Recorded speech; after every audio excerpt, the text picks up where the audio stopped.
Parties వైపు turn out అయ్యారు అనే ఒక ఎనాలిసిస్ బయటకు వచ్చింది. అయితే ఇందులో కీలకమైన అంశం ఏంటంటే Congress party strike rate 330 strike రేట్లో 330 పోటీ చేసినప్పుడు 99 నియోజకవర్గాలు మాత్రమే గెలిచింది. అంటే 30% strike rate, below 30% strike rate.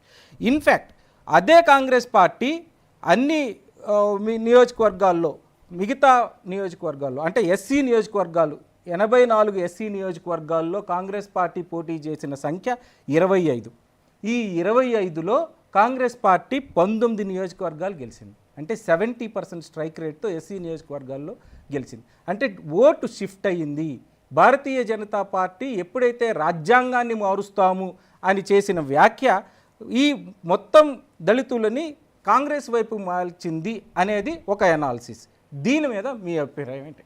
అంటే ఈ ఎన్నికలలో ప్రధానంగా బీజేపీ స్పీడ్ని ఆపిందంటే రెండు మేజర్ ఇష్యూస్ అని నాకు అనిపించింది. ఏంటంటే ఒకటి, రాజ్యాంగం మారుస్తాము అనేటువంటి మాట కంటే కూడా అది కొంత beginning of the conversation and discussion లాగా అనుకున్నా కానీ మేజర్గా రిజర్వేషన్ల అంశం అయితే ఎప్పుడైతే తెరపైకి వచ్చిందో అప్పుడు మొత్తం డైనమిక్స్ మారిపోయినా నేను అనుకుంటాను. ఎందుకంటే మీరు గమనించండి, రిజల్ట్స్ కూడా ఉత్తరప్రదేశ్ అనేది ముఖ్యంగా మీరు అన్నటువంటి అల్పసంఖ్యాక వర్గాలు, ఓన్లీ 1 minute, అల్పసంఖ్యాక వర్గాలకు సంబంధించి కానీ దళితులకు కానీ గిరిజన బహుజనులకు సంబంధించినటువంటి చైతన్యం ఎక్కువ ఉన్నటువంటి హిందీ హార్ట్లాండ్ స్టేట్లో బీహార్ అండ్ యూపీ ఉంటుంది.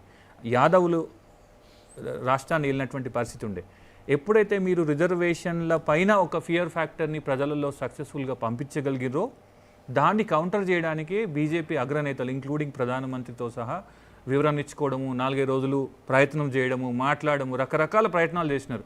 ఒక 1 week వరకు అదే నడిచింది ఒక దశలో. కాబట్టి రిజర్వేషన్లు అనేవి ఈరోజు ఇప్పటికీ కూడా చాలా రిలవెంట్ దేశంలో. ఎందుకంటే ఈ రిజర్వేషన్ ఫలాలు మనం ఊహించినంత స్పీడ్గా ఇంకా జనాలకు చేరలేదు. కాబట్టి నా నోటికాడ బుక్కను ఎత్తగొట్టేటువంటి ప్రయత్నం బీజేపీ ఏమైనా చేస్తుందేమో. పైగా దానికి ఏంటిది, బ్యాక్గ్రౌండ్లో రాజ్యాంగం మారుస్తాము, అవసరమైనటువంటి 1000 సంవత్సరాలకు సరిపడేటువంటి మార్పును తీసుకొస్తాం, చర్చించుకునే మార్పు అని చెప్పి సటిల్గా చెప్పడం రకరకాల కారణాల వల్ల ఈ రిజర్వేషన్ల అంశం ఖచ్చితంగా బీజేపీ యొక్క ప్రాస్పెక్ట్స్ని దెబ్బతీసిందని నేను పర్సనల్గా భావిస్తున్నా. ఎక్కడైతే ఈ కుల చైతన్యం ఎక్కువ ఉందో ఆయా ప్రాంతాలలో బీజేపీకి చావు దెబ్బ తగిలింది. డెఫినెట్గా అట్లాంటి ప్రయత్నం మళ్ళొకసారి బీజేపీ కానీ లేదు బీజేపీ లాంటి ఇంకా ఏ పార్టీ కానీ రిజర్వేషన్లను ముట్టుకోకుండా, రిజర్వేషన్ల పైన అవసరం అనుకుంటే ఇప్పుడు ఈబీసీలకు ఎట్లయితే ఇచ్చినారో అట్లా ఎక్స్పాండ్ చేయండి. రిజర్వేషన్ ఫలాలు ప్రజలకు అందేటట్టు, పేదలకు అందేటట్టు ఇంకేమైనా ప్రయత్నాలు చేయండి. కానీ వాటిని ముట్టుకోకపోవడమే మంచిదనే విషయాన్ని కానీ గుణపాఠాన్ని కానీ ఈ ఎన్నికలు నేర్పించిందని నేను పర్సనల్గా భావిస్తాను. అన్న మీరు చెప్పండి, రాహుల్ గాంధీ 1 సంవత్సరం 2 సంవత్సరాలుగా కాన్స్టిట్యూషన్ పట్టుకొని తిరుగుతూ రాజ్యాంగాన్ని బీజేపీ వస్తే రాజ్యాంగాన్ని మారుస్తుంది అనే ఒక స్లోగన్ని, ఆయన నినాదాన్ని ఆయన ఎప్పుడైతే పెనట్రేట్ చేశారో, గ్రామాల్లోకి పెనట్రేట్ చేశారో అది ఫలించింది అని ఓ ఎనాలిసిస్ మీరు నమ్ముతారా? ఇవాళ బీజేపీ గత చరిత్ర కూడా మనం అర్థం చేసుకోవాలండి దీనికంటే ముందు. ఎందుకంటే ఇవాళ రాహుల్ గాంధీ గారు ఏం చెప్పారండి, బీజేపీ నాయకులు చెప్పిందే చెప్పారు కదా, బీజేపీ నాయకులే స్వయంగా చెప్పారు, మాకు 400 సీట్లు ఇవ్వండి, రాజ్యాంగాన్ని మారుస్తామని. అంటే డాక్టర్ బాబాసాహెబ్ అంబేద్కర్ రాసిన భారత రాజ్యాంగాన్ని మారిస్తే ఇక రిజర్వేషన్ ఎట్లుంటాయండి? ఇప్పటికీ ఈ దేశంలో ఇంకా కుల అసమానతలు ఉన్నాయి, ప్రాంతీయ అసమానతలు ఉన్నాయి, జెండర్ అసమానతలు, ఇన్ఈక్వాలిటీస్ ఉన్నాయి. అందుకే రిజర్వేషన్ కావాలని అనుకున్న పార్టీ కాంగ్రెస్ పార్టీ, మారుస్తామని వాళ్ళు చెప్పారు కాబట్టి ఇక రిజర్వేషన్లు ఉన్నాయని అనేది అదొకటి. దానికి సబ్స్టాన్షియల్ ఉదాహరణ ఏంటంటే, గతంలో ప్రధానమంత్రిగా వాజ్పేయి గారు ఉన్నప్పుడు జస్టిస్ వెంకటాచలయ్య అనే కమిషన్ కాన్స్టిట్యూషనల్ రివ్యూ కమిషన్ వేశారు. మరి దాని అర్థం ఏంటండి, కాన్స్టిట్యూషన్ మారుస్తామని. అందుకే నీకు సబ్స్టాన్షియల్ ఎవిడెన్స్ ఉంది కదా. ఇవాళ మళ్ళీ బీజేపీ మాకు మెజార్టీ సీట్లు ఇవ్వండి, మేము రాజ్యాంగాన్ని మారుస్తాం. అందుకే ఇవాళ దేశ ప్రజలందరూ దాన్ని వివరించడం మేము, దాంట్లో తప్పే ఉందండి. ఇవాళ మేమే కాదు, ఇవాళ ప్రజాస్వామికవాదులు, లౌకికవాదులు, రాజ్యాంగవాదులు అందరూ కూడా వాళ్ళందరూ కూడా అదే చెప్పారు. ఎందుకంటే ఇంకా దేశంలో అసమానతలు ఉన్నప్పుడు నువ్వు రాజ్యాంగాన్ని మారిస్తే రిజర్వేషన్లు ఉండేవి. మరి ఎస్సీ ఎస్టీ బీసీల పరిస్థితి ఇంకా కూడా అణగారిన వర్గాల వాళ్ళు ఇంకా కూడా వాళ్ళ కనీసం రిజర్వేషన్ ఫలాలు దక్కలేదు. ఇంకా కూడా వాళ్ళ అభివృద్ధి జరగాలంటే రిజర్వేషన్ ఉండవలసిన అవసరం ఎంతైనా ఉందని గుర్తించినటువంటి పార్టీ కాంగ్రెస్ పార్టీ. దాన్ని మేము ప్రజలకు తీసుకెళ్ళినాం. ప్రజలు డెఫినెట్ కూడా ఈ దేశ ప్రజలు అర్థం చేసుకున్నారు కాబట్టి ఇవాళ బీజేపీకి బుద్ధి చెప్పారు. మాకు కాంగ్రెస్ పార్టీ లేదనుకున్నటువంటి పార్టీకి ఇవాళ వాళ్ళు ఎక్కడైతే లేదని విరబీగారో అదే పార్టీ ఇవాళ దేశంలో మళ్ళొకసారి మేము ఉన్నాము, ఈ దేశాన్ని, ప్రజాస్వామ్యాన్ని, భారత రాజ్యాంగాన్ని రక్షించడానికి ఉల్లవేళలు ఉండే పార్టీ ఏకైక పార్టీ కాంగ్రెస్ పార్టీ. వాళ్ళ దేశ ప్రజలు తీర్పిచ్చారు, దాన్ని గౌరవించవలసిన అవసరం కూడా మనకు ఉంది. ఎందుకంటే నేను ఉట్టిగా వేగ్గా చెప్పట్లేదు. ఇవాళ బీజేపీ నేను చెప్పిన మాట కాదు, కాంగ్రెస్ పార్టీ ఎవరు చెప్పలేదు రాజ్యాంగాన్ని మారుతుంది, బీజేపీ నాయకులే చెప్పారు కదా. ఇవాళ వాళ్ళే కదా సౌత్ ఇండియన్స్ నార్త్ ఇండియన్స్ అని డివిజన్ తీసుకొచ్చి సౌత్ ఇండియన్స్ బ్లాక్స్ ఉంటారని ఇట్లాంటి డెరగేటరీ వార్డ్స్, ఇట్లాంటి అసమానతలు ఉన్నటువంటి సమాజంలో రాజ్యాంగాన్ని మారుస్తే మరి ఈ అణగారిన వర్గాల పరిస్థితి ఏందండి? అందుకే ఆ ప్రజలే ఇవాళ చైతన్యవంతమై ఓట్లేసి, ఇంక్లూడింగ్ యూపీ. అందుకే చెప్పినాను మళ్ళీ ఫస్ట్లో కూడా అదే చెప్పిన, యూపీలో వాళ్ళు ఎక్కడైతే మెజార్టీ సీట్లు ఇచ్చినట్టు యూపీలో అదే రాష్ట్రంలో ఇవాళ మత రాజకీయాలకు వ్యతిరేకంగా ఆ ప్రజలు తీర్పిచ్చారుగా. ఇవాళ నీకు అది అయోధ్య కట్టినటువంటి రాముడి పేరు మీద రాజకీయాలు చేయొద్దన్న మేము. దేవుడు మాకు నమ్మకం, మా గుండెల్లో ఉంటాడు, గుడిలో ఉంటాడు, మందిర్లో ఉంటాడు, అంతే తప్ప మతం పేరు మీద బయటికి తీసుకొచ్చి రాజకీయాలు లాగొద్దన్నాం. ఇవాళ ఫైజాబాద్ అనే ఎంపీ సీటు ప్రత్యక్ష ఉదాహరణ. నువ్వు ఏ పొలిటికల్ పార్టీ అయినా కానీ ప్రాంతం పేరు మీద మతం పేరు మీద రాజకీయాలు చేస్తే ఆ రాముడే ఇవాళ బుద్ధి చెప్పిండు బీజేపీకి అనేది చాలా స్పష్టం. Faizabad seat Congress alliance SP గెలవడానికి, ఇవాళ బీజేపీ ఓడిపోవడానికి నిదర్శనం ఇవాళ అది మనకు స్పష్టంగా కనబడింది. థ్యాంక్ యూ అన్న. దళితుల్లో వచ్చిన భయాందోళన వల్లే బీజేపీకి కొన్ని సీట్లు తగ్గాయా?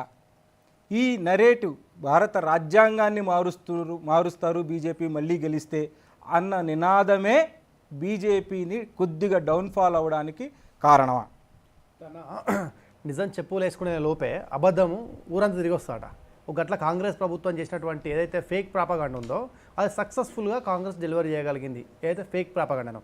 ఇప్పుడు అసలు బాబాసాహెబ్ అంబేద్కర్ గారికి ఆయనకు భారతరత్న ఇవ్వలేనటువంటి ఒక పరిస్థితిలో కాంగ్రెస్ ప్రభుత్వం, అర్థమైనా? సో అలాంటి ప్రభుత్వము రాజ్యాంగాన్ని పట్టుకొని తిరిగి మేము రాజ్యాంగాన్ని ఏది రక్షిస్తామని చేస్తున్నాం. అసలు రాజ్యాంగంలో ఈరోజు ఏదైతే ఈ రిజర్వేషన్స్ ఏదైతే ఉన్నాయో, ధర్మం పేరు ఏదైతే మతం పేరుగా ఉన్నటువంటి రిజర్వేషన్ల విషయంలో డెఫినెట్లీ ఆ రోజు ఏ స్టేట్మెంట్ ఇచ్చారో నిన్న కూడా అదే స్టేట్మెంట్ నరేంద్ర మోడీ గారు ఇవ్వడం జరిగింది.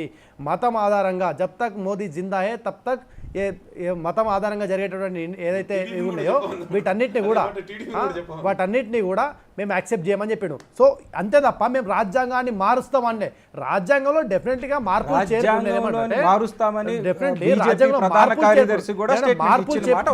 చేర్పులు ఏవైతున్నాయో డెఫినెట్గా రాజ్యాంగం ఆ ఫ్లెక్సిబిలిటీ ఇచ్చింది. మార్పులు చేర్పుల విషయంలో స్పెషల్లీ కానీ దళితుల రిజర్వేషన్ తీసేస్తా అని చెప్పేసి భారతీయ జనతా పార్టీ ఎప్పుడూ దానికి సంబంధించిన వివరణ కూడా మీకు ఇవ్వడం జరిగింది. అయితే రెండోది, ఇప్పుడు మిత్రులు మాట్లాడితే ఏమంటే ఈ సౌత్ బ్లాక్ ఇది తీసుకొని శాంపిట్రోడా ఆయన కాంగ్రెస్ పార్టీకి సంబంధించిన వ్యక్తి, ఆయన పట్టుకొచ్చిన సౌత్ ఇండియన్స్ బ్లాక్ ఉంటాడని చెప్పేసి నేనేమంటే దాన్ని పట్టుకొచ్చేసి వీళ్ళు మొదటి నుంచి కూడా భారతదేశాన్ని అయితే డివైడింగ్ పాలసీస్, ఇక్కడ ద్రవిడియన్స్ అని ఆరియన్స్ అని ఇదన్నీ పట్టుకొచ్చేది కాంగ్రెస్ పార్టీ. వాళ్ళ జీన్స్లో ఉంది డివైడ్ అండ్ రూల్. ఎందుకంటే వాళ్ళ జీన్స్ అని కూడా ఎక్కడి నుంచి బ్రిటిషర్స్ నుంచి కాబట్టి గదే ఉంటుంది ఆ పార్టీలో. భారతీయ పార్టీ డిఎన్ఏ ఉన్న పార్టీ బీజేపీ కాబట్టి యునైటెడ్ ఇండియా కావాలని మేము కోరుకుంటున్నాం. అయితే దళితులు భయపడడం వల్లే బీజేపీ భయపడలేగా నేను అదే చెప్తున్నా, ఫేక్ ప్రాపగాండా ఏదైతే చేయడంలో సక్సెస్ అయింది కాంగ్రెస్ పార్టీ అని చెప్తున్నా. కాబట్టి నేనేమంటా, రేపు రాబోతున్నటువంటి ఎలక్షన్లో భారతీయ జనతా పార్టీ అఖండమైన మెజార్టీతో అదే యూపీలో మళ్ళీ మేము గవర్నమెంట్ ఫామ్ చేయబోతామని చెప్తున్నాను. ఒక యూపీ కాదు, నేను మీకు నెంబర్స్ చెప్తా. తెలంగాణలో కాంగ్రెస్ పోటీ చేసిన 3 సీట్లు ఎస్సీ నియోజకవర్గాలు కాంగ్రెస్ గెలిచింది. హర్యానాలో 2 నియోజకవర్గాలు కాంగ్రెస్ గెలిచింది. కర్ణాటకలో 5కి 2 సీట్లు గెలిచింది.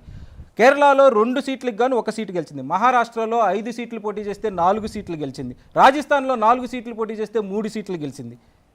ఇదే మేజర్ ఇంపాక్ట్. ఈవెన్ తెలంగాణలో మీరు తెలంగాణ ఉదాహరణ తీసుకుంటే చెప్తున్నాను నేను, నాగర్ కర్నూలు కావచ్చు, ఇక్కడటువంటి అయితే మన వరంగల్ కావచ్చు, ఇట్లాంటి ప్రాంతాలలో భారతీయ జనతా పార్టీ అంటే మన ముఖ్యంగా తెలంగాణలో ఇప్పుడిప్పుడే బీజేపీ యొక్క ప్రయాణం మొదలైంది.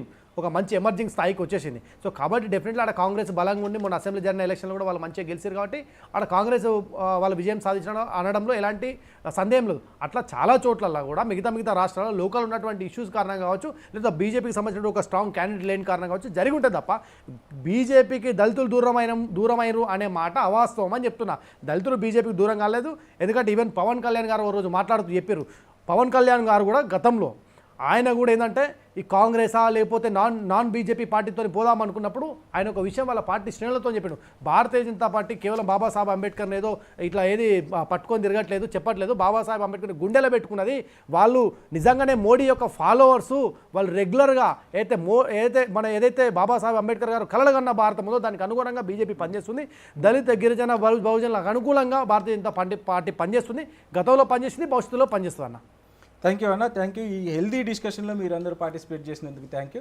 అయితే రేపు ఎల్లుండిలో అనేక పొలిటికల్ డెవలప్మెంట్స్ ఉంటాయి.